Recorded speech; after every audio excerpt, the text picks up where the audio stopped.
Bien, buenas tardes a todas y a todos. Un curso más en la Cátedra Fernando de los Ríos, que lógicamente el sentido es del auditorio, que año a año vamos recuperando el público que teníamos antes de la pandemia y, por supuesto, estoy muy agradecido a todos.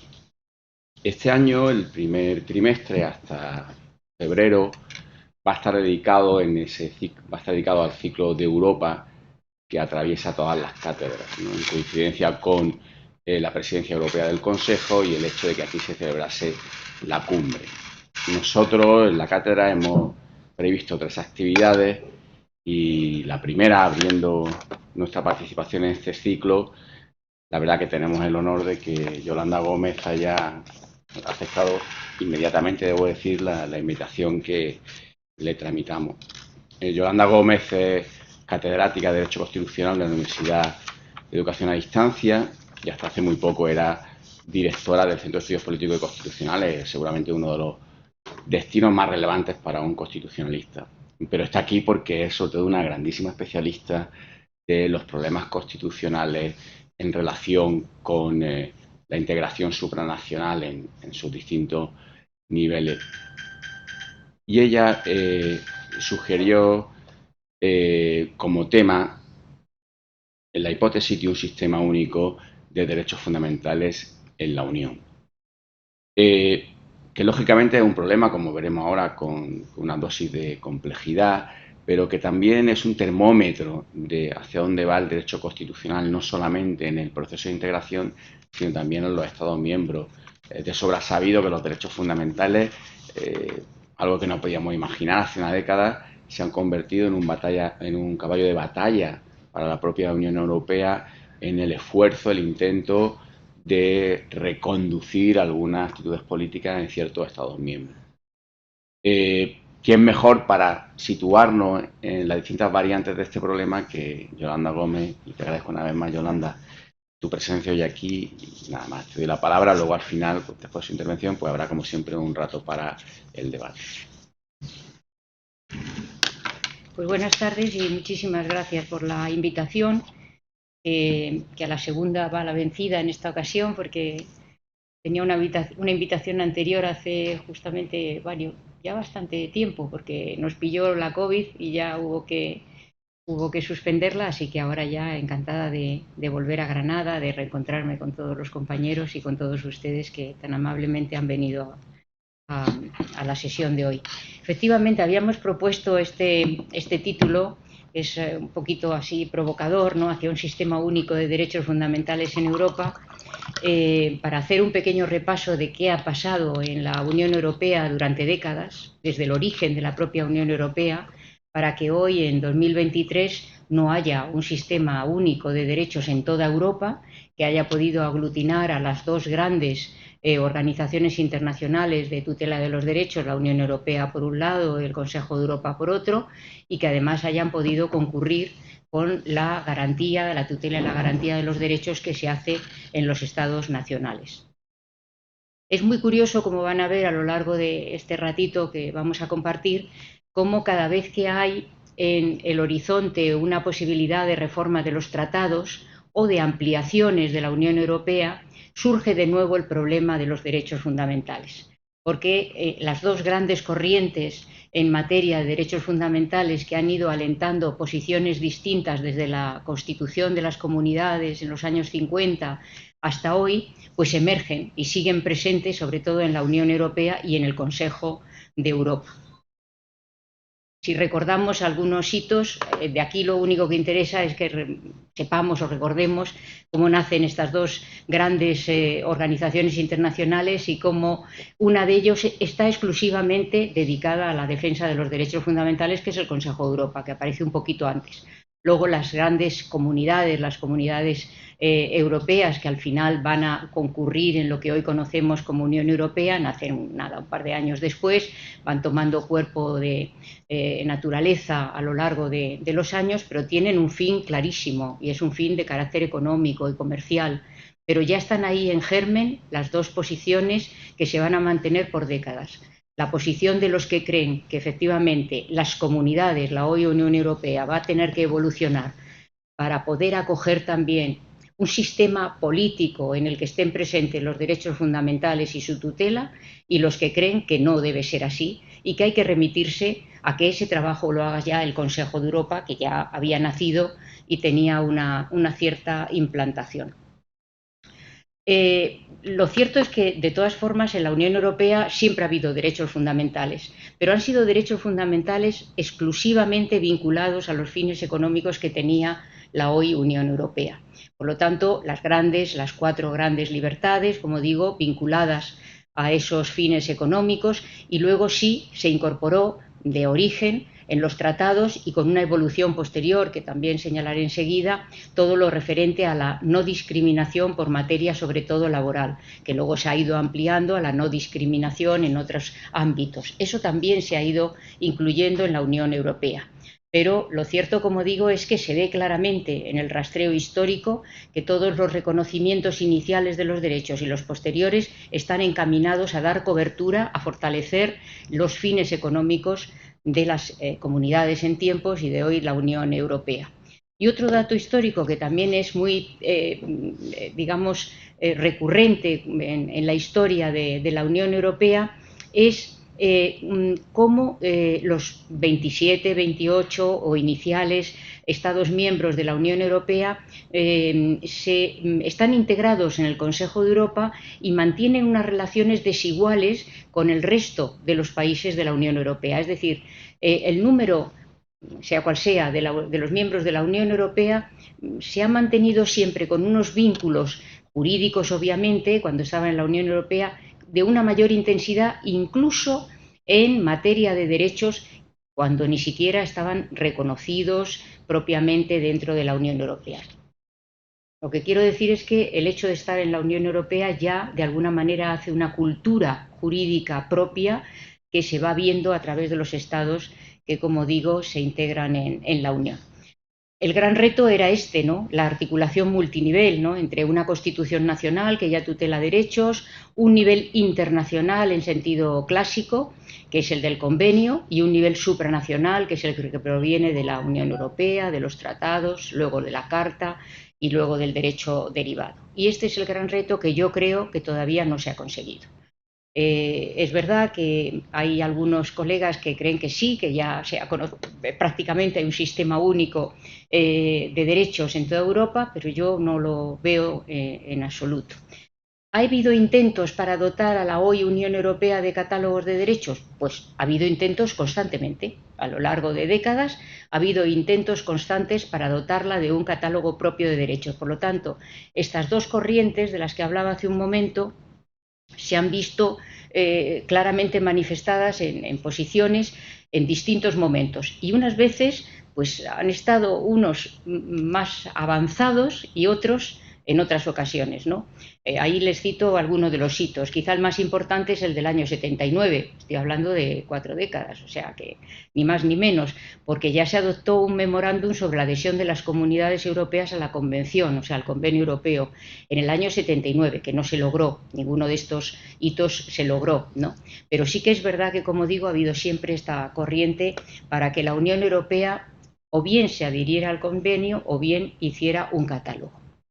Bueno, cuando llega en el año 93 el Tratado de la Unión Europea, justamente el 1 de noviembre se han cumplido 30 años del tratado, de nuevo estas dos corrientes se manifiestan y no se logra hacer un catálogo de derechos, sino que lo que se logra es redactar lo que entonces era el artículo F2, que dice o decía en aquel momento establecía la incorporación por remisión al convenio. Por lo tanto, volvió a ganar la técnica de la remisión al convenio de los que así lo defendían, ¿no? También se incluyó en aquel artículo los derechos fundamentales como derivados de las tradiciones constitucionales comunes de los Estados miembros y lo que era resultante de la protección que ejercía ya el Tribunal de Justicia en base a estos datos anteriores, ¿no? El Tribunal de Justicia muy activo, como sabemos, en materia de defensa de los derechos, ¿no? ¿Qué valoración política más que jurídica se puede hacer de esto, no? pues la necesidad que había de articular el trabajo de estas dos organizaciones. Había quien consideraba en la Unión Europea que asignar recursos económicos a la tutela de derechos dentro de la Unión con procedimientos propios, con organización propia interna, pues era innecesario si ya se contaba con una organización internacional como era el Consejo de Europa. Estos eran los que defendían la adhesión al Consejo de una u otra manera, con un procedimiento o con otro, ¿no?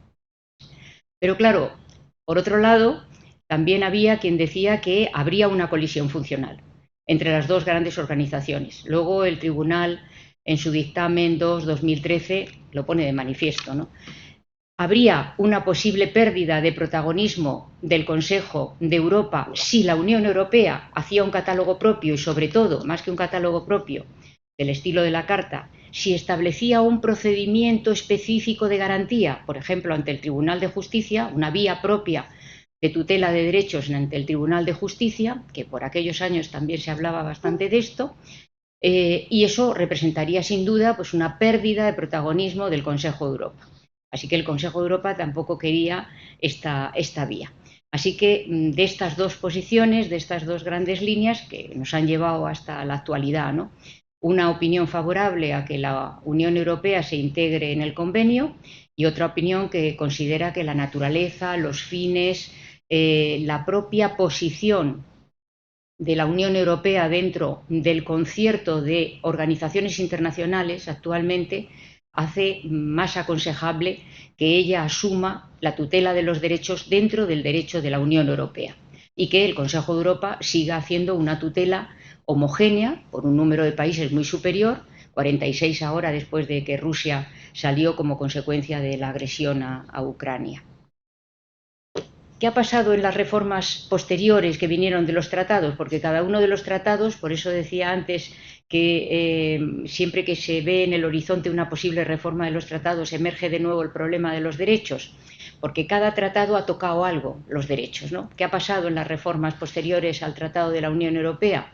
Pues en el Tratado de Ámsterdam, en el año 97, se incluyen nuevas previsiones que avanzan sobre todo en la igualdad de mujeres y hombres, un artículo 119 que es famoso por su contenido, y va a dar pie después a que a partir de ahí se vaya pensando en elaborar un catálogo propio de derechos fundamentales, que va a terminar siendo la Carta de Derechos Fundamentales de la Unión Europea, que va a ser proclamada simplemente en el Consejo de Niza en el año 2000 y que no va a entrar en vigor hasta el año 2009, cuando otro nuevo tratado de reforma, el de Lisboa, le dé carta de naturaleza y la eleve al mismo rango normativo que los tratados. Es, digamos, singular establecer o decir que la Carta de Derechos Fundamentales es el primer código. Es decir, lo que hace la Carta es recoger el acervo, recoger los derechos que están en los tratados, pero lo cierto es que los codifica y eso para un jurista tiene importancia. No están ya solamente dentro de los tratados, sino que se hace un cuerpo propio, que es esta Carta de los Derechos Fundamentales. Paralelamente, como les decía, el Tribunal de Justicia pues, logró introducir el respeto de los derechos fundamentales como criterio de validez del derecho de la Unión. Esto después, en el dictamen de 2013, pues es también un cierto escollo, contribuye a la consolidación del principio de primacía, vuelve a ser también un escollo para la incorporación al Consejo de Europa, al Convenio Europeo, incorpora diversas construcciones interpretativas del Tribunal de Estrasburgo, que es el tribunal del convenio, es verdad, pero simplemente lo que hace el Tribunal de Justicia es que en ocasiones ve si esos casos que ahora tienen planteados en el Tribunal de Justicia habían sido vistos de alguna manera por la jurisprudencia del Tribunal de Estrasburgo y ve cómo han sido interpretados. Pero de ahí no se puede deducir que haya, digamos, una forma en la que el Tribunal de Justicia asume sin más la jurisprudencia de Estrasburgo, cosa que sí dicen algunos colegas, pero que yo tampoco veo. Sencillamente se ven las referencias y como tales referencias se incorporan a la doctrina propia, pero sin ninguna vinculación. Y luego también el Tribunal de Justicia lo que sí hace es que hace reenvíos a otros textos o se fija en otros textos, por ejemplo, la Carta Social Europea, pero no ha cedido en la primacía. Y al no ceder en la primacía, pues obviamente los problemas de incorporación siguen todavía vigentes. Yo no creo que tenga que ceder en la primacía, por lo tanto, no me parece mal que lo haya hecho, pero lo cierto es que efectivamente ahí todavía seguimos, ¿no? Bueno, hay sentencias muy conocidas que son las que se han producido para ello. Vuelvo a la Carta porque efectivamente es un hito importante. La Unión Europea ya en un momento determinado decide, por lo tanto, esa vía que apoya la incorporación de un catálogo propio de derechos en la Unión Europea, lo consigue y elabora en la Carta de Derechos Fundamentales, con unas características que son muy conocidas, porque tiene un conjunto de derechos civiles, políticos, económicos y sociales. Esto es muy relevante cuando se haga una comparación con el Convenio Europeo de Derechos Humanos, que no tiene más que derechos civiles y políticos y alguno de carácter prestacional, como el derecho a la educación por la vía de los protocolos, pero que no es un código tan completo como el de la Carta, que tiene incluso algunas novedades. Cuando sale en el año 2000 tiene novedades tan importantes como los derechos biomédicos del artículo 3 o el derecho a la buena administración, que luego se ha ido definiendo, o el derecho de asistencia consular, es decir, algunos derechos que aunque estaban ya en el derecho originario, pero pasan aquí, como digo, a ser codificados en la Carta. Bueno, además, la jurisprudencia del Tribunal de Justicia le da un empujón muy notable a la Carta, incluso en los 9 años en los que la Carta duerme, porque no tiene valor jurídico obligatorio. Las instituciones, sobre todo el Parlamento Europeo, hacen de la Carta siempre algunas referencias. Nuestro propio Tribunal Constitucional incluye en algunas de sus sentencias alguna referencia a la Carta, y todo ello en un periodo, como digo, en el que no está vigente propiamente, porque no tiene ese valor jurídico, que no lo va a tener hasta el año 2009. Así que es una carta que irradia, de alguna manera, efectos fuera incluso de lo que es la obligatoriedad propia del derecho. Una vez que la Unión Europea ya tiene una Carta de Derechos, había un objetivo plausible, ¿no?, que sería el que esa Carta, respaldada por un Tribunal de Justicia que mira hacia un sistema multinivel, es decir, integrado, pues podría a partir de ella reconocerse un estándar, un mejor estándar, como dice el artículo 53 de la Carta, allí donde se produjera. Esto no está ni se ha producido, de ninguna de las maneras se ha producido. Esta tesis la rechaza el Tribunal de Justicia unas veces de manera muy clara y otras veces más matizadamente, pero el mejor estándar no se predica nada más que, si acaso, del derecho de la propia Unión, o sea, dentro del ámbito del derecho de la Unión, y no, por supuesto, en un sistema de colaboraciones entre niveles distintos que procederían de las constituciones nacionales, más el Convenio Europeo, más el derecho de la Unión. Así que lo que le pasa es que la Carta, cuando aparece, irrumpe en concurrencia con el Convenio Europeo y con su Tribunal Europeo de Derechos Humanos, y no tanto, naturalmente, con las constituciones, porque el derecho de la Unión tiene su ámbito propio de aplicación, pero sí con el Convenio y con el Tribunal Europeo. Así que todo aquello que se había hecho desde los años 50, 60, 70, pues sigue vigente, sigue todos los problemas, y las dos grandes vías de defensa, por un lado de adhesión al convenio, por otra de catálogo propio, incluso con la Carta, siguen todavía vigentes. Cuando la Carta adquiere ya su carácter vinculante, pues había una obligación, naturalmente, de que se convierta en un objetivo, en un instrumento, quiero decir, de protección eficaz de los derechos fundamentales en Europa. Pero los sistemas siguen sin dialogar. A pesar de que todos conocemos los abundantes trabajos que hay sobre el diálogo entre tribunales, pues a mí me parece que ni los tribunales ni los sistemas dialogan como para conseguir o decir que hay efectivamente un único sistema de derechos, ¿no? Las sentencias Meloni, Akerberg, Frasson o Taiko, más matizadamente, pues son muestra inequívoca de que efectivamente esto no se ha no se ha producido. Salvo que queramos entender por diálogo, pues un diálogo de lejos, un diálogo alejado institucionalmente, ¿no? Bueno, el Tratado de Lisboa también incorpora un artículo 6 nuevo. Como les decía, cada vez que hay una reforma de tratados se retoca algo acerca de los derechos y siempre va en esta línea.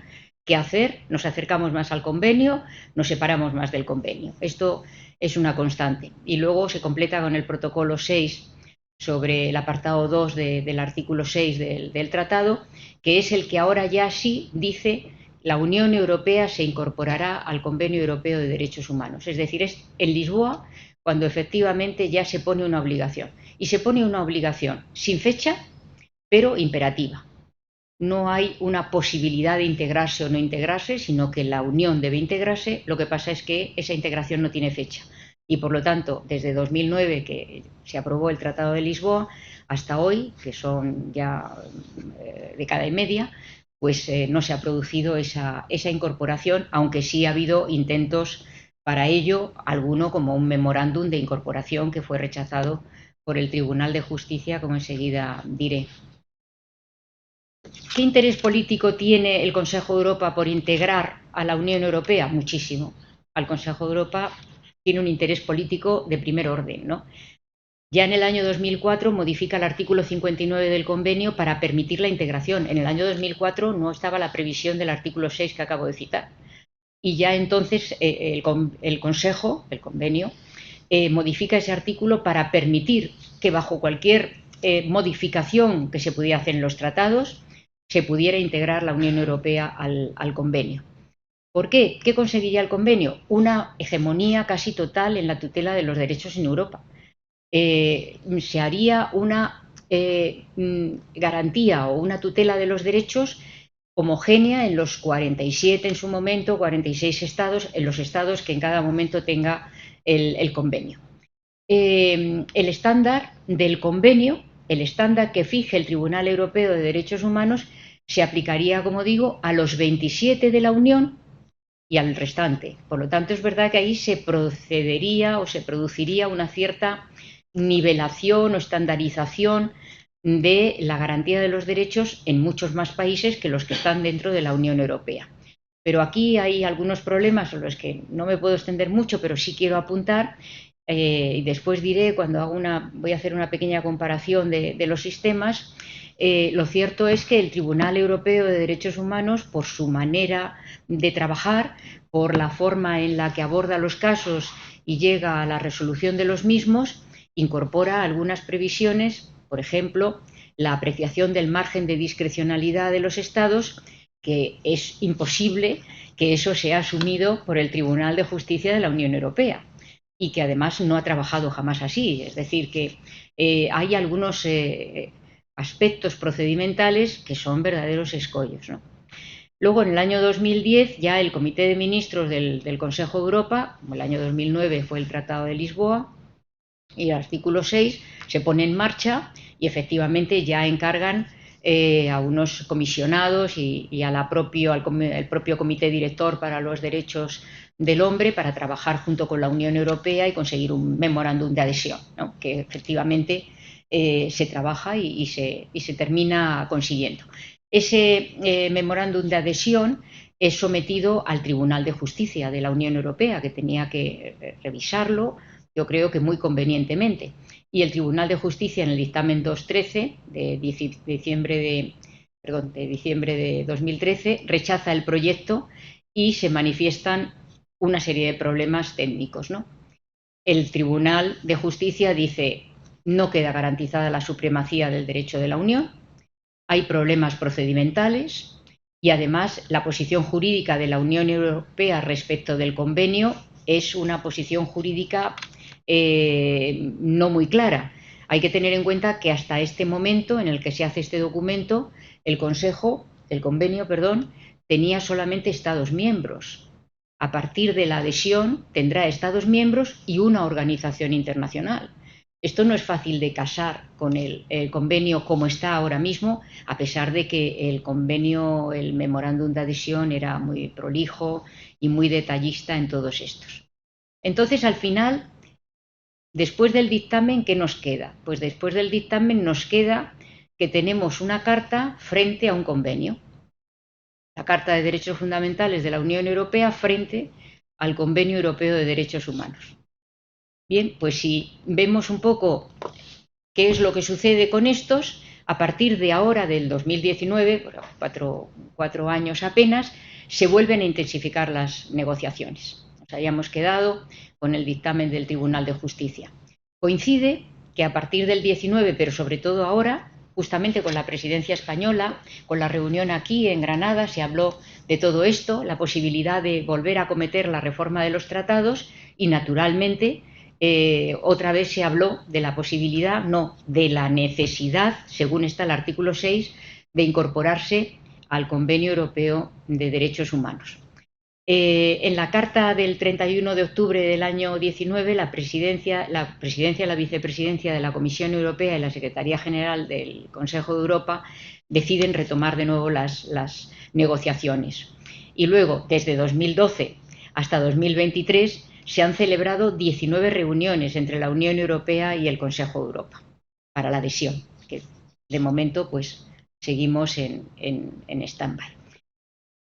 Para terminar esta última, la parte ya final de la exposición, podemos hacer una comparación de los sistemas y ver dónde están verdaderamente los problemas y si la adhesión solucionaría esos problemas de alguna manera y nos permitiría tener un único sistema de derechos fundamentales en Europa, cosa que yo me parecería una gran idea, pero lo veo con mucha dificultad. Bueno, en primer lugar, la Unión Europea tiene un ordenamiento que es completo y complejo, mucho más parecido a los ordenamientos de los Estados miembros que, naturalmente, a un único catálogo de derechos que es el Convenio Europeo de Derechos Humanos. En la Unión Europea, como en los Estados, hay distintos niveles de producción normativa y, por lo tanto, los tratados equivaldrían al primer nivel, el derecho originario, el derecho derivado y otros documentos de derecho terciario, ¿no? La interrelación que tiene la Unión Europea con los ordenamientos internos de los Estados miembros es absolutamente, iba a decir intensa, más que intensa, es la derivada del carácter supranacional de la propia Unión y de los Estados. Por otro lado, el convenio es simplemente un catálogo, simplemente no quería que sonara tan, es un catálogo de derechos políticos, civiles, con algún derecho de carácter prestacional, como he dicho antes, a través de los protocolos, el protocolo adicional, etcétera, ¿no? ¿Cuál era el objetivo del Consejo, del convenio, cuando se aprueba? ¿Cuál era? Tener un mínimo estándar común después de las dos grandes guerras que asolan Europa. Lo que cuando se crea el Consejo de Europa y luego se aprueba el convenio, el fin principal que tienen es vamos a hacer un convenio de derechos para que los estados se unan en torno a estos derechos básicos y poder garantizar la paz para los próximos años, para las próximas décadas en los pueblos de Europa. Ese era el objetivo, ¿no? Por lo tanto, es un objetivo y es un instrumento, el convenio, completamente distinto de los fines que tiene la Unión Europea y sobre todo del desarrollo que actualmente tiene la Unión Europea. Tanto más si, como también se está hablando desde la reunión de Granada, se abre a la ampliación. Es decir, si los 27 actuales se convierten en algunos más en un futuro, no sé si muy cercano, pero parece que posible. Bien, en cuanto a los contenidos, pues lo mismo que venía diciendo, ¿no? La Unión Europea, como un ordenamiento complejo, puede tener un catálogo de derechos para aplicar. De hecho, parece que lo demanda. Es decir, las transformaciones de la Unión Europea hacia una unión política demandan, naturalmente, que haya también un catálogo de derechos. Pensamos en la clásica división de la Constitución nacional, ¿no? Los tratados y la Carta incluyen un catálogo muy amplio y completo de derechos civiles, políticos, económicos y de nuevos derechos. Y eso está muy alejado del catálogo de derechos que tiene el Convenio Europeo, hasta tal punto que una práctica habitual del Tribunal Europeo de Derechos Humanos es la interpretación extensiva a partir de uno de los derechos del Convenio. Todos recordamos cómo se protege el derecho al medio ambiente a partir del derecho a la privacidad. Pues eso sucede con otros muchos derechos. porque naturalmente, como digo, el catálogo pues, es el que es, con algunas adiciones vía protocolo, reitero. Y luego el principio de interpretación del Tribunal de Justicia, conforme al derecho de la Unión, pues prima la primacía del derecho de la Unión. Y eso también, como dije, es un inconveniente importante, ¿no? Como antes señalé también, la interpretación del Tribunal Europeo de Derechos Humanos de un texto muy breve, de un texto que yo cuando hablo del Convenio Europeo se me asemeja más a un texto que sería propio del ámbito jurídico anglosajón, es más claramente un sistema anglosajón, un catálogo muy breve, un catálogo muy sucinto, derechos políticos, derechos civiles y a partir de ahí interpretación judicial. Y ese es el sistema que se ha desarrollado a partir del convenio, ¿no? Como les decía antes, el margen de apreciación de los estados pues es también un elemento que está completamente ajeno a la interpretación que haría el Tribunal de Justicia. No veo cómo efectivamente podría encajarse esto, ¿no? Si vamos a la sentencia y los efectos, pues igual, son dos sistemas absolutamente distintos, ¿no? En la Unión Europea, sentencias obligatorias se proyectan sobre la aplicación del derecho y, por tanto, pues vinculantes en todos los sentidos para los Estados miembros afectados. Los casos, cuando se resuelven, pues inciden naturalmente en los asuntos relativos al derecho de la Unión, que son susceptibles de ser llevados ante el tribunal. En el caso del convenio, los Estados partes están obligados también a acatar no solo el convenio, sino las sentencias del Tribunal Europeo y a ejecutarlas conforme al artículo 46 del convenio.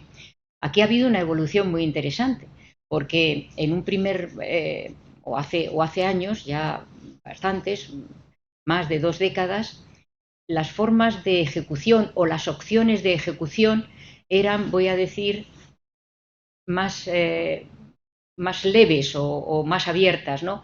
Y el Tribunal Europeo cada vez ha ido cerrando también más las posibilidades de ejecución como una reacción lógica a este fenómeno que se está produciendo de cierta comparación entre la protección de los derechos en la Unión Europea y en el convenio. De alguna forma ha querido dar mayor importancia a la ejecución de las sentencias, ¿no? Y las sentencias, como sabemos, se proyectan sobre la violación de uno o dos o varios artículos del convenio y no sobre el derecho interno, por supuesto, ni tampoco sobre el derecho de la Unión Europea, ¿no? Y a todo esto, que ya era bastante complejo, pues se ha sumado el protocolo número 16 al Convenio Europeo. El protocolo número 16 al Convenio Europeo lleva ya algún tiempo abierto a la ratificación por los Estados. Ha sido ratificado por un número de Estados, si no recuerdo mal, ahora ya 13 o 14, pero ninguno de los más relevantes, podemos decir, salvo Francia, que sí lo ha ratificado. Bien, es verdad que Francia, como sabemos, también tiene un sistema de control de constitucionalidad sui generis, voy a decir, o diferente por lo menos a otros estados de la Unión Europea. No lo ha ratificado España, pero hay presiones muy importantes por parte de una, digamos, tendencia que cree que hay que también ratificar el protocolo 16 del convenio. ¿De qué va el protocolo 16? El protocolo 16 lo que hace es que establece una nueva vía de consulta ante el Tribunal Europeo de Derechos Humanos. Nosotros sabemos que en la Unión Europea tenemos ya regulada las cuestiones prejudiciales, a través de las cuales los tribunales del Estado miembro pueden elevar al Tribunal de Justicia una consulta sobre la aplicación del derecho europeo cuando estén resolviendo un caso concreto. Paralizan ese caso concreto y el Tribunal de Justicia se pronuncia y el Tribunal interno toma nota y aplica lo que dice el Tribunal de Justicia. Por lo tanto, digamos, lo que dice el Tribunal de Justicia es vinculante para los tribunales internos. De ahí se produce, sin duda ninguna, una colaboración estrecha entre los tribunales del Estado miembro y el Tribunal de Justicia. Es evidente que sí, la cuestión prejudicial es un sistema combinado de ambos, de los tribunales internos y del Tribunal de Justicia. Pero el protocolo 16, ¿qué es lo que hace? Pues hace lo que yo llamo una especie de cuestión prejudicial, pero adaptada a lo que es el convenio. Y entonces hace un procedimiento de consulta.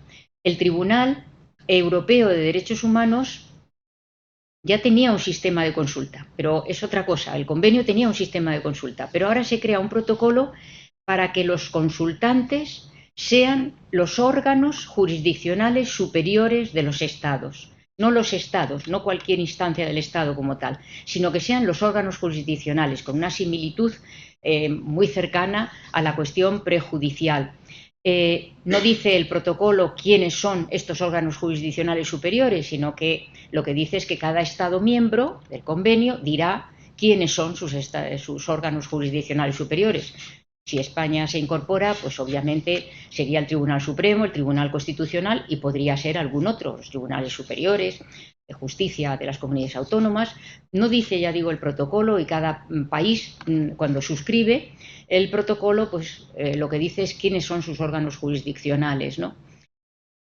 ¿De qué es lo que se puede preguntar? Pues se pueden preguntar cuestiones de principio, dice el protocolo, relativas a la interpretación o a la aplicación de los derechos y libertades definidos en el convenio o en sus protocolos, ¿no? Esto lo dice el propio protocolo 16. Debe solicitarse también en el marco de un asunto que el órgano judicial esté conociendo, una nueva similitud con la cuestión prejudicial, y, sin embargo, lo que diga el Tribunal Europeo no es vinculante para el Estado. Pero claro, la pregunta es la siguiente: ¿cómo es posible que un máximo órgano jurisdiccional, un Tribunal Supremo o un Tribunal Constitucional, eleve una consulta mediante la aplicación del protocolo 16 en un caso jurisdiccional concreto, reciba la respuesta del tribunal y aplique otra cosa? Bueno, yo creo que eso es imposible. Es imposible porque realmente este mecanismo lo que quiere de alguna manera es adelantar a los tribunales internos cuál podría ser la resolución del caso si llega ante el Tribunal Europeo de Derechos Humanos. Por lo tanto, una especie de cuestión prejudicial, como digo. Bien, pues las conclusiones. Ya llegamos aquí, ya digo que España todavía no ha ratificado el protocolo. Yo espero que se mire bien antes de ratificarlo, pero no sé, porque hay también una tendencia importante y muy fuerte a que se haga esa ratificación. Bueno, las conclusiones serían que no hemos llegado a tener un sistema multinivel de derechos fundamentales en el sentido de un sistema integrado donde prevalezca el mejor estándar. Tenemos un sistema multinivel si somos capaces de encontrar pues doctrinas semejantes, influencias de un tribunal en otro, pero no un sistema en el cual efectivamente haya un mejor estándar dentro de Europa. La obligación de que la Unión Europea se incorpore al convenio no se ha materializado, pero en este momento, hoy que estamos hablando aquí a 6 de noviembre, tanto las dos instituciones están volcadas en conseguir de nuevo otro acuerdo. Tanto la Unión Europea como el Consejo. Por lo tanto, en este momento yo me atrevería a decir que parece que está más fuerte la posición de la integración. Y los catálogos de derechos de la Unión Europea y del Consejo de Europa son sustancialmente diferentes en su contenido. Yo no veo cómo precisamente el catálogo de derechos, que es más sucinto, que no contiene derechos de carácter económico-social, va a poder priorizarse respecto de los problemas de la Unión Europea y los Estados miembros integrados en la Unión Europea, que son dos cosas distintas, porque los casos se presentarían ante Estados o se presentarían ante la propia Unión. Los criterios de interpretación del Tribunal de Justicia y del Tribunal Europeo de Derechos Humanos son igualmente diferentes, como algunas notas he podido decir, ¿no? A consecuencia de que cada uno de ellos, claro, aplica un derecho distinto, completamente distinto. Yo no veo viable la incorporación de la Unión Europea al convenio como están ahora mismo los documentos, como está ahora mismo el convenio y como está ahora mismo la Carta y el protagonismo que tiene la Carta, aunque sea un código, aunque sea nada más que codificar lo que había, ¿no? El mantenimiento de los dos sistemas de protección de derechos, Unión Europea con su Tribunal de Justicia y Convenio Europeo con su Tribunal Europeo de Derechos Humanos, pues es lo que hemos tenido hasta ahora. Y puede ser válido, porque hasta ahora ha sido válido. Y por lo tanto tampoco hay que desconocer que podría seguir dando un buen nivel de protección, aunque son vías diferentes. Y creo que la gran apuesta que se debería hacer si se va a una reforma de los tratados sería justamente la de intentar ver si hay posibilidad de crear una vía procedimental ante el Tribunal de Justicia de tutela de los derechos fundamentales. Creo que eso sí que cambiaría completamente el panorama de protección de los derechos en el ámbito de la Unión Europea, si bien es verdad que eso también acabaría completamente con la idea de hacer una integración dentro del convenio. Son cosas completamente incompatibles. Yo en este momento me inclino más por esta tesis, que sin embargo veo muy difícil, así que siempre estoy en tesis perdidas, ¿no? Parece que no consigo estar en la tesis de los que terminan en buen puerto, pero me parecería una mejor tesis. Y la verdad es que es algo que se discute en la Unión Europea, que yo recuerde, pues puedo decir que por casi 3 décadas, o sea que ya se hablaba. Cuando se hablaba de la posibilidad de hacer un catálogo, se hablaba, por supuesto, de que tuviera un sistema de protección directo ante el Tribunal de Justicia. Pues muchas gracias y hasta aquí me quedo.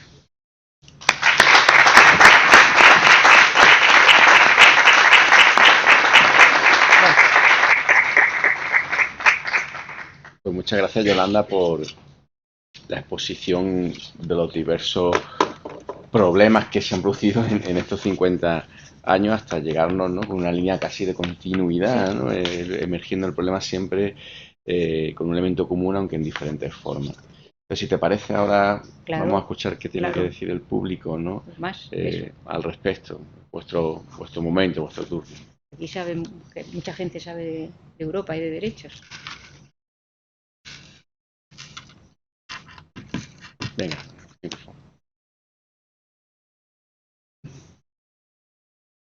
Creo que enhorabuena, creo que reflejo el siguiente, por lo menos del departamento.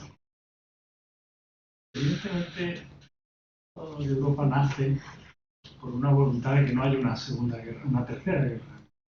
Pero también la Unión Europea.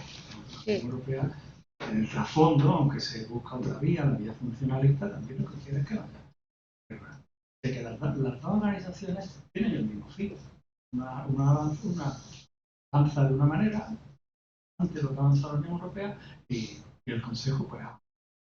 Los problemas básicamente de integración de los dos son, por un lado, uno normativo y otro podemos llamar procesal. Y el normativo pues se resuelve con que la Unión Europea se adhiera al convenio y ya se irá aplicando. El problema me parece a mí que realmente donde está es que es en el aspecto procesal. Y es que al Tribunal de Justicia de la Unión Europea no le hace gracia que le corrija el Tribunal de Estrasburgo, ¿no? Y por eso viene ahí su dictamen donde cuenta ciertas cosas que acaban anulando el artículo 3 del tratado, porque dice es que resulta que no se garantiza la supremacía del derecho europeo. El artículo 6 dice que no se garantiza la supremacía. Desde el momento en que la Unión Europea firme el convenio, ya no podemos decir que el derecho europeo de la Unión es supremo, ya está subordinado al convenio europeo. Entonces, a mí me parece que ahí detrás de las grandes construcciones que podemos hacer hay un problema de poder. El Tribunal de Justicia de la Unión nos facilita que pueda haber otro tribunal que le lleve la contraria, ¿no? Que sea como en un momento se dijo el de Estados Unidos, el Supremo, ¿por qué? Porque somos los últimos. Es que efectivamente, es que es un problema de poder. Claro, en los inicios no tenía tanta importancia, no se veía tanto, porque ya el convenio, el Consejo, se había creado su convenio, luego aparece el tribunal, el sistema empieza a funcionar bien y todos los esfuerzos cuando se crean las comunidades originarias están en los asuntos económicos. Y claro, lo de la protección de los derechos estaba cubierta.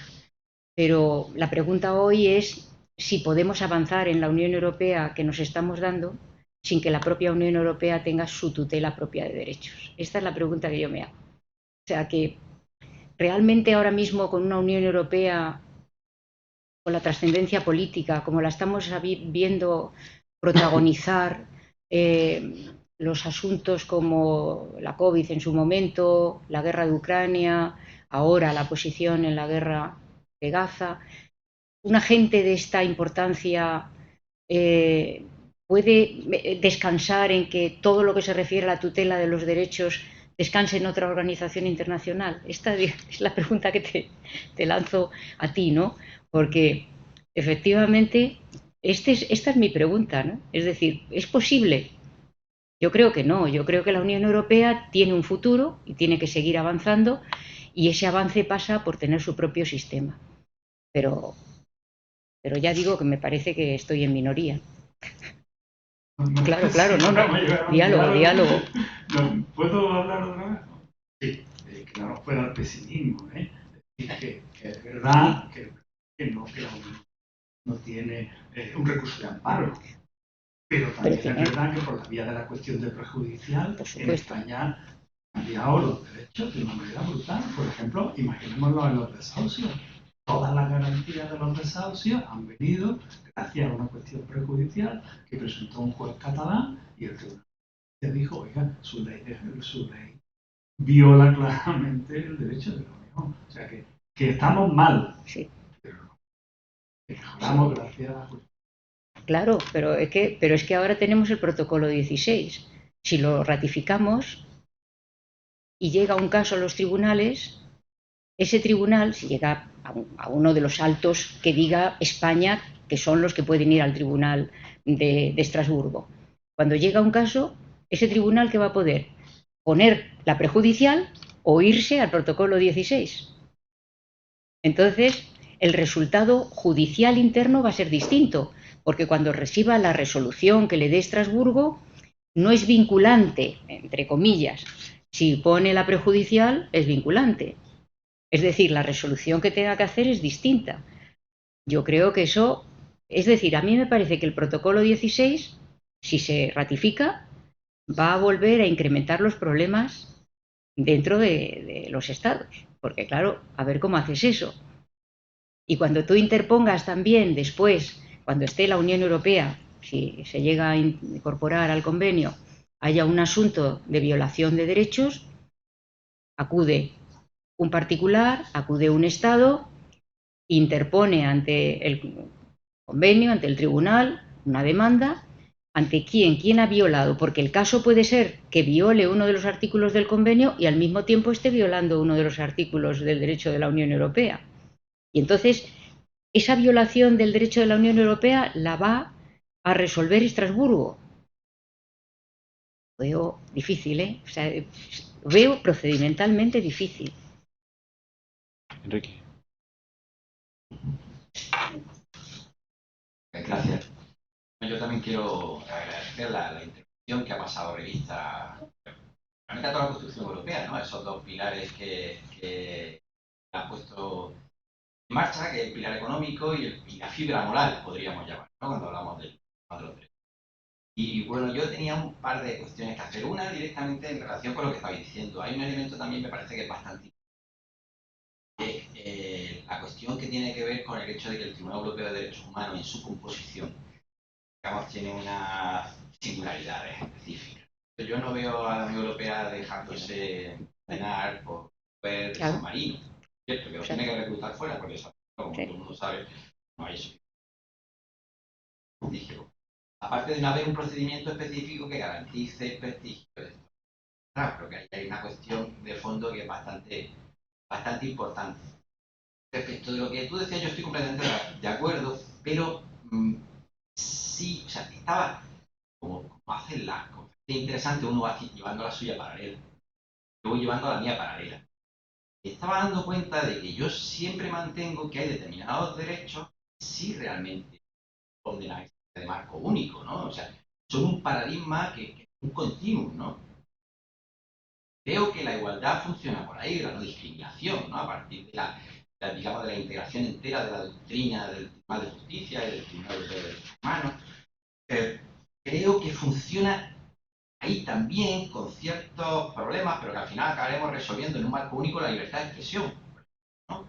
Creo que la línea general, Sí. quitando que, claro, luego resulta que nos condenan en Estrasburgo, ¿no? Claro, por eso te digo. Nos condenan, pero creo que es una cuestión temporal. O sea, yo creo que finalmente vamos a acabar eliminando, como dice la sentencia Sartaulat y todo esto, vamos a acabar eliminando determinados tipos penales, porque una sucesión de condenas ante situaciones que Estrasburgo considera plenamente integradas dentro de la libertad de expresión, nos va a obligar al final a modificar el Código Penal. Yo creo que es cuestión de tiempo, ¿no? Y luego creo que hay un caso, que es un caso maravilloso que nos demuestra de alguna manera lo que nuestras situaciones, cómo se resquebraja, simplemente que el mundo avanza mucho más rápido que nosotros. Y el tema de la protección de datos. O sea, la protección de datos es un caso específico de, ahora, los juristas expertos, bueno, pues un derecho fundamental que está en la Constitución, porque no puede estar, pero bueno, al final el Tribunal Constitucional lo deduce del artículo 18 y que en principio estaría reservado a la ley orgánica. Realmente la regulación sustantiva de la protección de datos se hace a través de un reglamento de la Unión Europea, con lo cual lo único que hacen el resto de los estados es complementar ese derecho, ya sí que es un derecho único en el marco europeo. Ahora, evidentemente hay cosas que no, por ejemplo, los derechos de participación, por su conexión con la soberanía, ahí sí hay mucha diferencia, ¿no? La libertad religiosa, por ejemplo, en la medida en que hay una desconexión, o sea, hay una relación con la relación Iglesia-Estado que cambia completamente de aquellos estados que mantienen unas relaciones de separación con aquellos. Ahí también hay muchas, incluso tutela judicial efectiva, que es lo que nos dijo Meloni, ¿no? Es decir, vosotros tenéis la tutela judicial efectiva que queráis, pero no podéis tener una tutela judicial efectiva que desmonte una orden europea de detención y entrega. Entonces, lo que me llamaba, o sea, lo que realmente me parece que hay una textura diferente en los derechos, que hace que en algunos casos el marco sí que sea muy integrado y en otros sigue habiendo. Estas son mis observaciones, mi conferencia paralela que yo iba haciendo como me iba escuchando. Muy bien. Pues sí, el tema este que has sacado, que efectivamente lo tenía también anotado aquí, que es el de la composición de los tribunales. La composición de los tribunales aquí es determinante. En el caso de la composición del Tribunal Europeo de Derechos Humanos, incide primero el número de miembros, lógicamente, y luego la procedencia en el sentido de sistemas jurídicos distintos o, si queremos decirlo así, desarrollo de los sistemas jurídicos en materia de derechos. Porque claro, lo que hace el convenio, lo que siempre ha querido hacer el convenio, su, digamos, origen, es buscar un mínimo, no un máximo, sino buscar un mínimo que hiciera posible la concurrencia de todos los estados en la protección de ese mínimo, ¿no? Entonces, claro, efectivamente, yo tampoco veo a la Unión Europea ni al Tribunal de Justicia aceptando la interpretación que se dé. Por eso el Tribunal de Justicia hasta ahora, cuando quiere, entre comillas, ¿no? Cuando quiere, pues sí, hace una cita de este derecho que también ha sido protegido en la sentencia tal del Tribunal Europeo de Derechos Humanos, pero porque ha cogido esa sentencia, ese nivel interpretativo le ha parecido acorde con lo que está haciendo en el derecho de la Unión y lo trae a colación. Pero claro, de ahí no se puede deducir que haya una vía de comunicación entre los tribunales, ¿no? O sea que yo coincido plenamente. Y luego, esto que dices, también estoy de acuerdo porque claro, efectivamente se da. Hay derechos que están como más rodados, ¿no? Término un poco coloquial, pero más rodados, ¿no? Pero lo que sucede con el Tribunal Europeo de Derechos Humanos es que en un momento determinado te puede caer una sentencia que dice una cosa completamente distinta de una línea jurisprudencial bastante consolidada. Es decir, cuando tú haces el análisis de la jurisprudencia del Tribunal Europeo de Derechos Humanos en un derecho concreto o en un artículo, porque hay veces que un artículo da para varios, porque claro, lo que hacen es justamente interpretar a partir de un artículo varios derechos, ¿no? Pues te encuentras sentencias claramente discrepantes que se justifican en base al país en el que se han producido. Y a ver eso cómo lo encajas dentro del derecho de la Unión Europea. Esto también me parece una dificultad. Antonio. Espera, que tenías un micrófono, creo. Bueno, yo oigo bien, ¿eh? Era por si... Sí, la verdad es que lo que yo iba a decir prácticamente lo mismo que ha dicho Enrique. Efectivamente, yo creo que es un problema de poder, pero un poder entre dos organizaciones, una organización internacional y una organización supranacional. Y no creo que la organización supranacional, ni quiero que la organización internacional se superponga a la organización supranacional. Es decir, si mañana desaparece el Consejo de Europa, del tribunal, digo el Consejo de Europa como tal organización, su asamblea parlamentaria, etcétera, la verdad, las pérdidas casi no lo notaríamos. En el día a día no lo notaríamos. Si desaparece mañana la Unión Europea, obviamente sí lo notaríamos. Por tanto, yo ahí veo difícil que la Unión Europea pues se deje ganar, digamos, este pulso por el Consejo de Europa. Y es que además, y también lo decía Enrique, por eso digo que también cada vez los derechos son más derechos que están en la Unión Europea. El caso de la protección de datos es que es un caso paradigmático, pero está ocurriendo pues con todos los derechos vinculados a la inmigración o con los derechos sociales, como decía antes Agustín, con el derecho a la vivienda. ¿Cuál es la diferencia que yo veo? Y dónde creo yo que puede estar el problema. Que al leer las sentencias del Tribunal Europeo de Derechos Humanos y del Tribunal de Justicia, cuando hablan de derechos, yo noto en las del Tribunal Europeo de Derechos Humanos más dogmática de derechos fundamentales. Mientras que en las sentencias del Tribunal de Justicia, no, es como de refilón. Es, bueno, viene al caso, resuelvo el caso, pero no hay una construcción dogmática. Entonces, por ahí es por donde yo creo que el Tribunal de Justicia, si quiere efectivamente no tener que depender del Tribunal Europeo de Derechos Humanos, pues tiene que empezar a construir esa dogmática de los derechos humanos.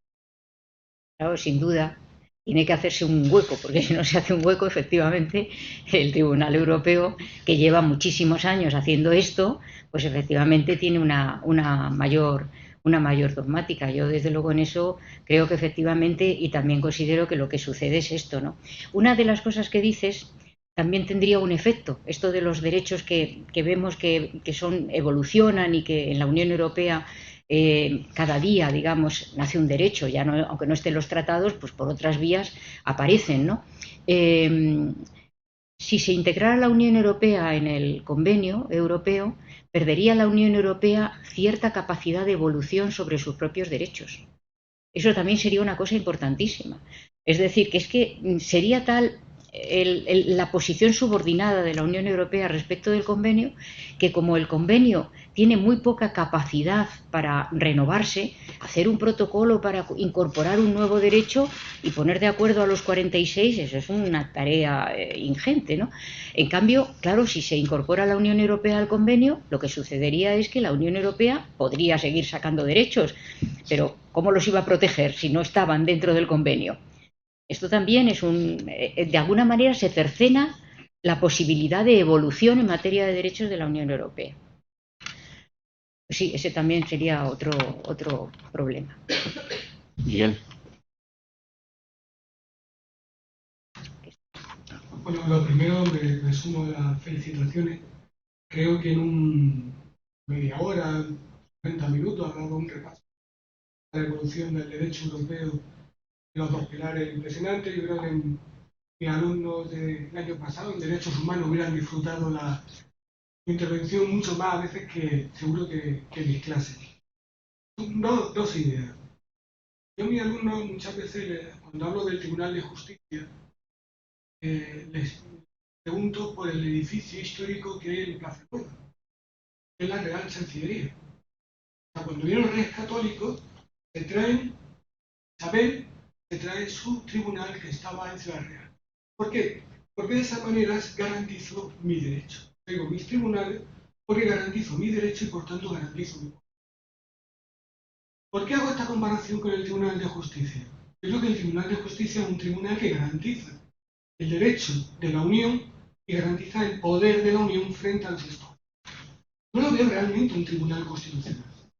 ¿Por qué? Porque no tiene esa dogmática en derechos fundamentales, porque no tiene esa dogmática en fuentes del derecho, porque no tiene esa dogmática en distribución competencial, porque realmente lo que su función es garantizar la unidad del poder y del derecho de la Unión Europea frente a los Estados miembros. Claro, cuando yo creo que planteaba potenciar mecanismos de defensa de derechos fundamentales, realmente es potenciar la dimensión constitucional, realmente constitucional de la Unión Europea, perdón, del Tribunal. Es decir, que en un momento dado sea capaz, por ejemplo, de decir que la Unión Europea se ha pasado 4 pueblos frente a los Estados por materia competencial. ¿Qué son los propios tribunales constitucionales de los Estados miembros los que tienen que controlar eso? Entonces es un problema que creo que va más allá del problema de los derechos fundamentales. Realmente está... Claro, también es cierto, el Tribunal de Justicia es un tribunal solamente de los derechos. Claro, el Tribunal de Justicia, la dimensión funcional que muchas veces da los derechos fundamentales, porque no solamente está protegiendo los derechos fundamentales, sino también otras cosas. A veces lo encontramos en algunos tribunales constitucionales como el italiano, ¿no? Por ejemplo, en materia de protección de los derechos fundamentales frente en materia de seguridad nacional, la soberanía. Entonces yo veo el tema por ahí. Pero luego, en relación a lo que es el meollo de tu intervención, que me ha gustado mucho, sobre todo porque te has mojado con una determinada posición, hay algo que, sin embargo, creo que no queda bien resuelto, en el modo de ver. Y al final, las condenas que está recibiendo la Unión Europea por el Tribunal de Justicia. Porque, claro, es cierto, la Unión Europea, al no firmar el convenio, no permite un control directo por parte del Tribunal Europeo de Derechos Humanos. Pero sí que está condenando a Estados miembros por estar cumpliendo derechos de la Unión Europea. De tal manera que al final hay un control por parte del Tribunal Europeo de Derechos Humanos del derecho de la Unión Europea, que incluso ha llevado a cambios de la normativa, por ejemplo, en materia de inmigración, en materia de expulsión y de inmigrantes. Entonces, claro, al final el convenio 16, abría una puerta a la Unión Europea, o da una puerta a los Estados miembros, a los tribunales supremos de los Estados miembros, para intentar resolver el problema de evitar una condena a la Unión Europea, que yo creo que es un poco esa posibilidad. Los tribunales al final tengan que decir, no, mira, es verdad, no me vincula la respuesta del Tribunal Europeo, pero sí una legitimación interna para decir, no, yo hubiera resuelto de otra manera, pero voy a resolver como me dice el Tribunal Europeo de Derechos Humanos. Y de esa manera me evito la condena. Yo creo que es interesante. Sí, efectivamente, resolveríamos un caso y tendríamos otros 3 que no, y así estaríamos, ¿no? Pero volviendo al tema de la posición del Tribunal de Justicia, efectivamente, el Tribunal de Justicia ahora mismo es deudor de evolucionar más hacia una Europa constitucional, y eso se le nota mucho, porque no ha evolucionado tanto en la manera de hacer sus sentencias desde hace 2 décadas o 2 décadas y media para acá, sigue más o menos la misma línea y efectivamente si no se moja un poco más, como decía José Antonio, en materia de derechos, pues va a quedar hacia atrás, ¿no? Tampoco sé si es que eso es lo que las propias instituciones o la propia institución del tribunal quiere, no echar adelante. Tampoco lo sé, no me consta, ¿no? Pero efectivamente esta posición le lleva a estar siempre en una situación, si no subordinada, pero en un peligro de ser absorbido, también en tono coloquial digo, por el convenio, ¿no? Y luego los problemas procedimentales, estos que señalas, pues evidentemente es que estos se dan, ¿no? Pero yo no veo que la posible resolución de algún caso que se pudiera dar, como has explicado, justifique la incorporación. Me parece que hay otros muchos problemas que no tendrían una buena solución. Estoy pensando en todos los temas de seguridad exterior, que yo me imagino problemas que llegan al Tribunal de Seguridad Exterior que tengan que ver con tutela de derechos y que sea solamente la doctrina del Tribunal Europeo. No logro verlo porque la complejidad del ordenamiento de la Unión Europea en esta materia es que, como lo sabéis, ¿no? Es inmensa, ¿no? Y que eso se pueda sustanciar a través de un catálogo de derechos que no prevé, no hay un artículo directo que te pueda solucionar problemas de ese tipo, ¿no? ¿A dónde se acudiría? ¿A qué? ¿Habría que hacer un protocolo? ¿Se va a conseguir hacer un protocolo? Terminaríamos teniendo protocolos que suscribirían los 27. El convenio terminaría teniendo protocolos para dar cabida a derechos que nacen en la Unión Europea que solamente suscribirían los 27, porque hasta los 46 restantes no los suscribirían, no los podrían ratificar. Esto podría ser una cosa que sucediera, ¿no? Así que no. Bueno, como veis, todo problemas, nada, ninguna solución. Miguel. Bueno, en primer lugar, yo quería que no he llegado tarde en algo que ya se haya dicho. Yo quiero utilizar una perspectiva escéptica acerca de los derechos, ¿no? Para mí parece obvio que la Unión Europea entra dentro del mundo de los derechos porque le es necesario para seguir construyendo el mercado. Es imposible construir determinados mercados sin derechos, es imposible sin la libertad de expresión crear un mercado de la prensa y en el caso que antes ha precedido es imposible no tener un derecho sobre protección de datos y desarrollar la inteligencia artificial, el mercado europeo de la inteligencia artificial. Lo que pasa es que yo creo que, y enlazo con lo último que ha dicho, es que Europa tiene dos problemas. Uno de ellos es que su propia construcción de la dogmática jurídica interna es dificultosa, porque por un lado tenemos un proceso legislativo complejo y sujeto a la unanimidad, a la regla de la unanimidad, y por otra parte una enorme dificultad todavía de armonizar, ¿no?, distintas perspectivas jurídicas. Pero al mismo tiempo nos encontramos con que los intereses de ese mercado europeo no solamente se contienen en los países que forman parte de la Unión y que están sujetos a la jurisprudencia del Tribunal de Justicia de la Unión Europea, sino que va más allá de países que forman parte del entorno europeo y sobre los que nos interesa tener una cierta armonización en la perspectiva jurídica de los derechos, porque nuestras empresas van a ir allí, pero no están precisamente ya dentro de la Unión Europea. Por eso creo yo que es muy difícil por eso creo que tiene sentido el hecho de que exista por una parte la construcción de una dogmática por parte del Tribunal de Justicia de la Unión Europea y por otra parte que el instrumento del Consejo de Europa creo que le sigue siendo útil a Europa para crear una serie de seguridad, al menos en el límite mínimo, con la regla del estándar mínimo, para cuando nuestras empresas van a esos países, ¿no?, que todavía están en una fase de precandidato o de candidatos a la Unión. Es lo único que quería decir. Pues sí, también coincido, efectivamente, en la medida en la que en el convenio hay muchísimos más países, pues efectivamente se pueden dar como si fueran dos esferas que en algún momento se superponen, ¿no? Como la teoría de los conjuntos, ¿no?, que veíamos en matemáticas, pues igual, ¿no? Y entonces efectivamente puede haber algún caso en el que sea muy útil, porque no solamente hay un estándar para los 27, sino que hay un estándar que se puede extender a otros, ¿no? Efectivamente es así. Lo que pasa es que es tal la complejidad que siempre encontraríamos algunas ventajas y algunos inconvenientes. Habría que ponderar y sobre todo habría que ponderar dónde nos llevan los cambios. Es decir, yo lo que me pregunto es dónde nos lleva el cambio, dónde nos lleva la incorporación. ¿Qué pasaría con la Unión Europea? Porque veo muy bien qué pasaría en el Consejo. Se fortalecería muchísimo, muchísimo.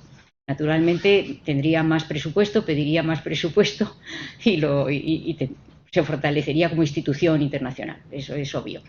Pero no veo bien hacia dónde iría una Unión Europea con un, digamos, fondo político ya muy importante, que a mí me parece esencial. O sea, es que a mí esta Unión Europea, que es un agente político global en el mundo, me parece muy importante. Y me parece que eso no se puede hacer sin un sistema propio de derechos y tus propias garantías. Pero, claro, hay opinión. ¿Las cuestiones? ¿Bien? Vale. Rápido.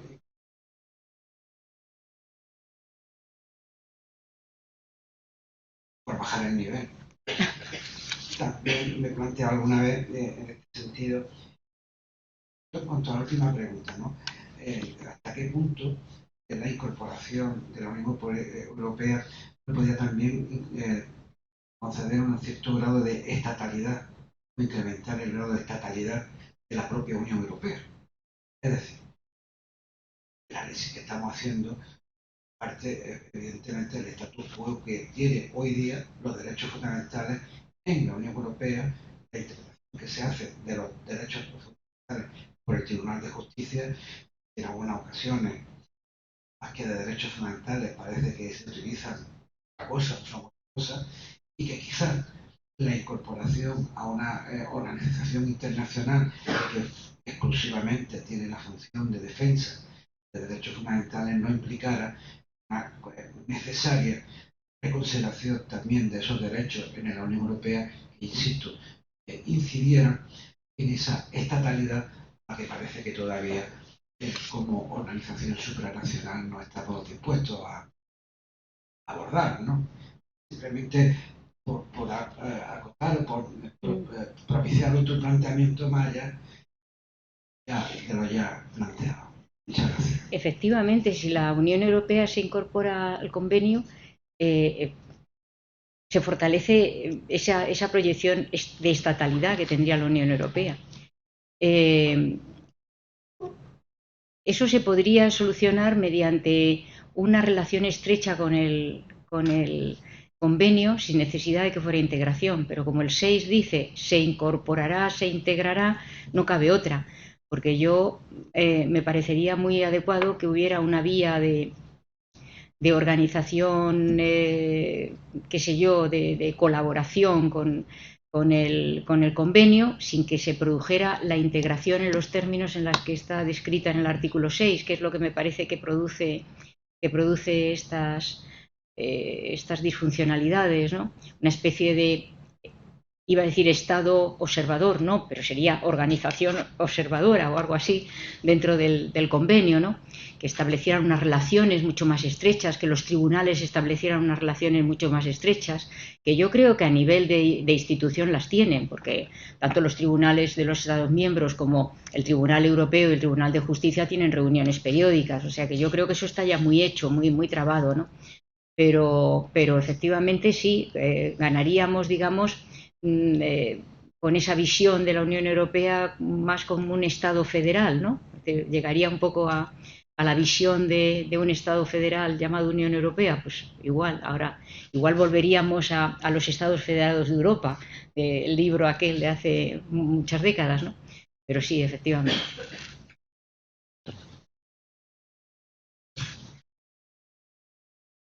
Buenas tardes, muchísimas gracias por la conferencia, me reitero, pero creo que es obligado decirlo. Y voy justo a continuar con la idea del profesor Oliver, porque la verdad es que me ha dejado un poco pesimista.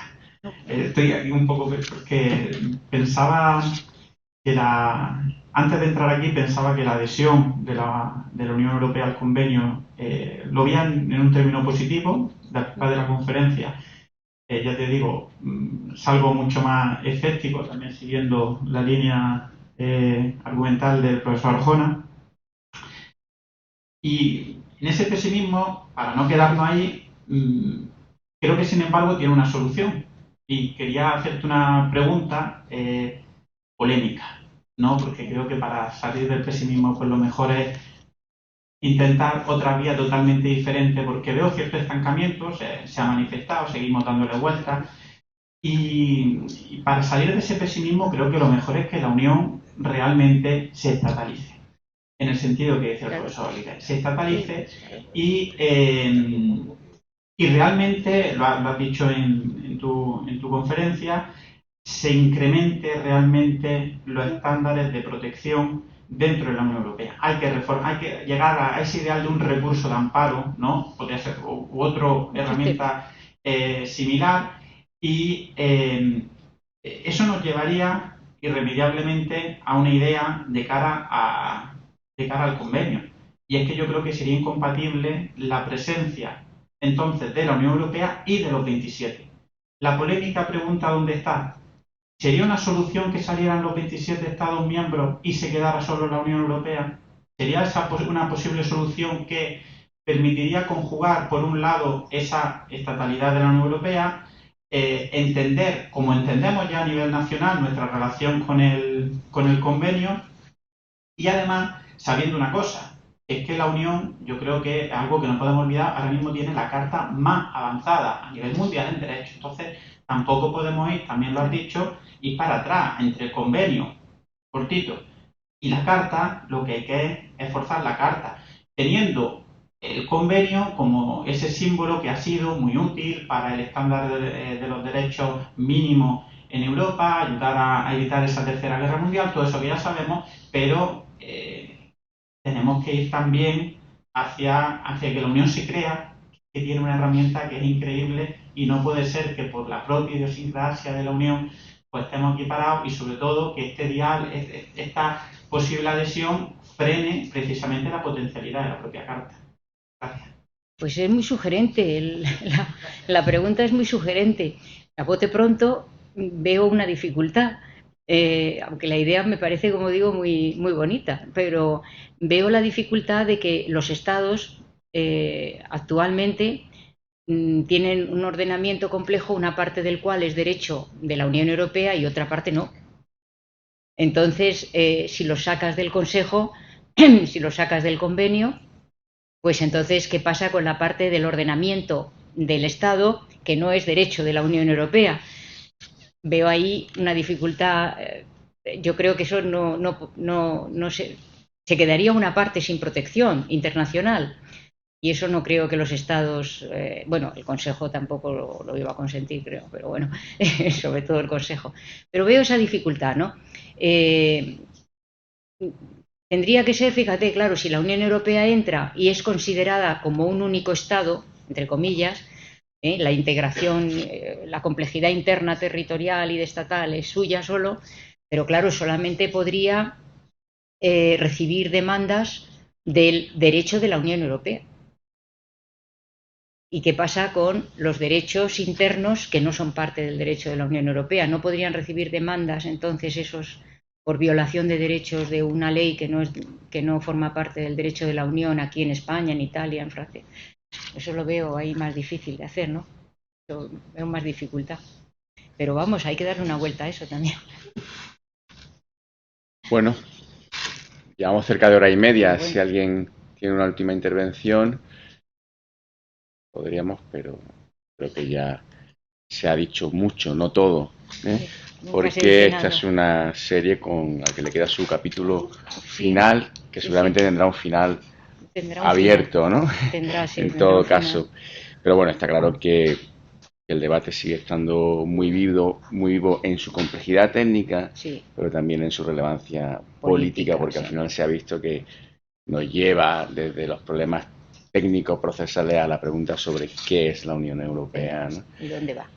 Así que te veremos pronto aquí en el siguiente capítulo. Muchas gracias, Yolanda. Muchas gracias a vosotros.